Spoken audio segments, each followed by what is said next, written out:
Ezekiel chapters 38 and 39 are fascinating and intense, aren't they?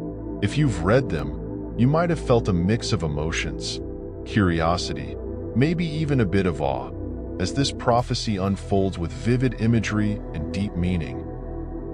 These chapters speak of a great battle involving Gog, of the land of Magog, and how God steps in to reveal his glory to the nations. There's this powerful theme running through it: God's sovereign hand over history and his unshakable promise to his people.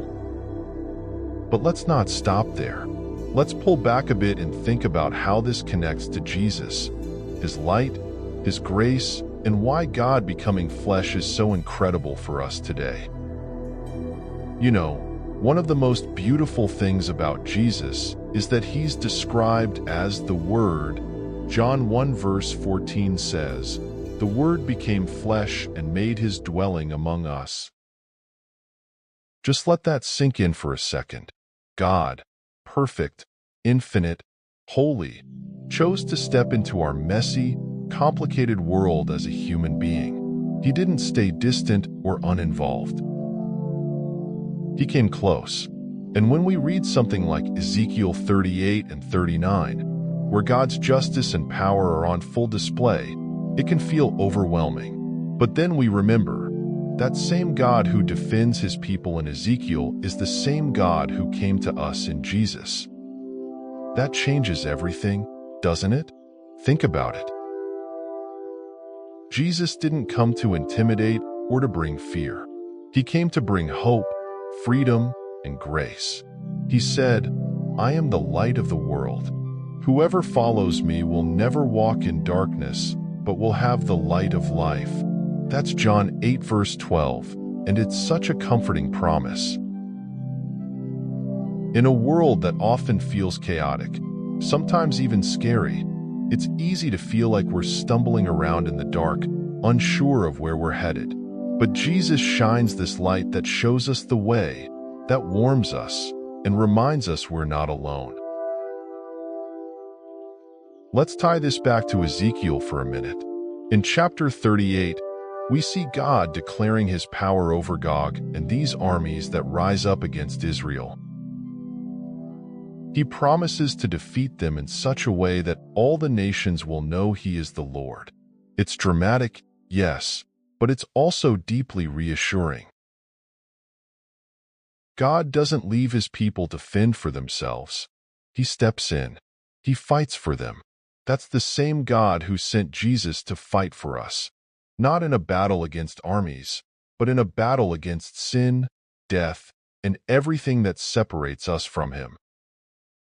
When we see Jesus' life, his death, and his resurrection, we see God stepping in to say, "You don't have to carry this on your own. I've got you." And that light Jesus brings? It's not just about guidance or clarity. It's about freedom. Freedom from fear, from guilt, from shame. Just like God promised to rescue his people in Ezekiel, Jesus came to rescue us, each of us, from the weight of everything we were never meant to carry. And what about grace? Oh, grace is such a gift, isn't it? When we look at Ezekiel 39, God promises to restore Israel, to bring them back to their land, to cleanse them. He says, "I will no longer hide my face from them, for I will pour out my spirit on the people of Israel."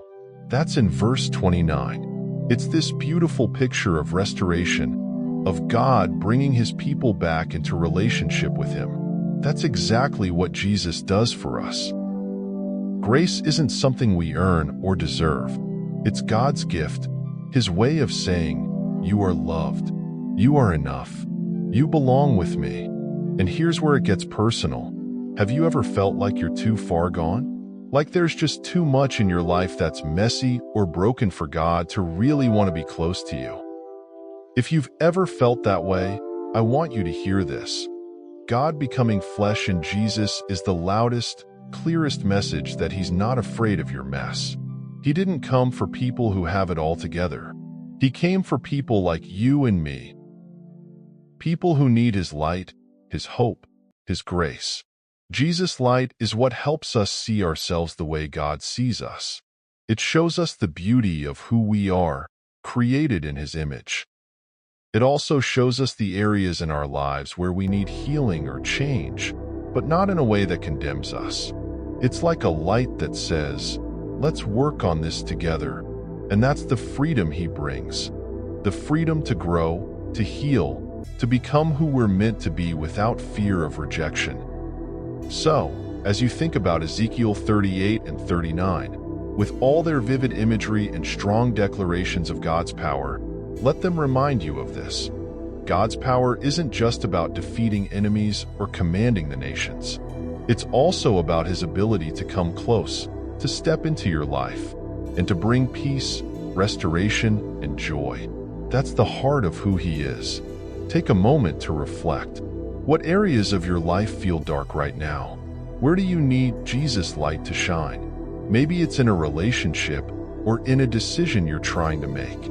Maybe it's in how you see yourself or your future. Whatever it is, know that Jesus is here, offering His light, His freedom, and His grace to you. All you have to do is say yes to Him.